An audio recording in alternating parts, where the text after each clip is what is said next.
జై తెలంగాణ. ఈరోజు ఈ కార్యక్రమానికి మేము తిరిగి పార్టీలో చేరిక కార్యక్రమానికి ముఖ్య అతిథిగా విచ్చేసినటువంటి పెద్దలు గౌరవనీయులు మన తారక రమణ గారికి, అలాగే మా అక్క సబితక్క గారికి, కార్తికన్న గారికి, అనంత్ రెడ్డి గారికి, మా మైనాబాద్ మండల్ పార్టీ అధ్యక్షుడు వెంకటరెడ్డి గారికి, అలాగే వేదిక మీద ఉన్న పెద్దలందరికీ పేరు పేరున, అలాగే చివల్ల కృష్ణారెడ్డి గారికి, మరియు ఈరోజు నాతో పాటు పార్టీలో జాయిన్ కావడానికి వచ్చినటువంటి మైనాబాద్ మండల కార్యకర్తలకు, అలాగే ఈరోజు రాజన్న నియోజకవర్గం నుంచి వచ్చినటువంటి కూడా పార్టీలో జాయిన్ అయినటువంటి పెద్దలందరికీ కూడా నా యొక్క నమస్కారాలు. ఇప్పుడున్న పరిస్థితులు కూడా మన అందరికీ కూడా తెలుసు.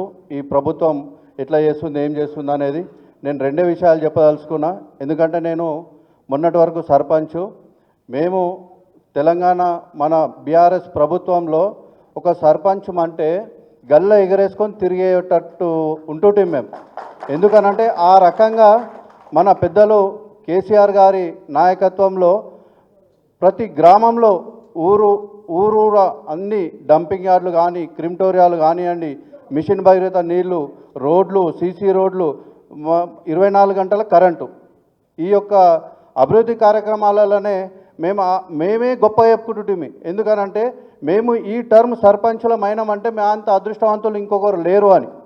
ఎందుకంటే ఆ రోజులల్లో నీళ్లకు కావాలని అంటే బిందెలు పట్టుకొని ట్యాంకర్లు పెట్టి నడిపించే పరిస్థితి ఉంటుండే. ఆ రోజు సర్పంచులు కొంతమంది ఫోన్లు లేకున్నా కానీ ఊర్లో వదిలిపెట్టి పోతుండే బయటికి కొన్ని రోజులు. అట్లాంటి పరిస్థితి లేకుండా మన బంగారు తెలంగాణ సాధించిన తర్వాత, మన కేసీఆర్ గారి నాయకత్వంలో తెలంగాణ సాధించిన తర్వాత ఎంత అభివృద్ధి చెందిందంటే, మనము బంగారు తెలంగాణ ఎట్లుండేనో మన తెలంగాణ కూడా అదే విధంగా ఉండేని మనం కళ్ళతో చూసినాం. కానీ ఈ ప్రభుత్వం వచ్చిన తర్వాత అసలు ఈ మధ్యలో అంటారు తెలంగాణకు భూకంపం వస్తుంది. అసలు భూకంపం తెలంగాణకు కాదు, కాంగ్రెస్ పార్టీకి వస్తుంది. ఆ కాంగ్రెస్ పార్టీలో కూడా భూకంపంలో మొత్తం తుడుచుకోపోతా అని చెప్పి నేను ధీమాగా చెప్పదలుచుకున్నా.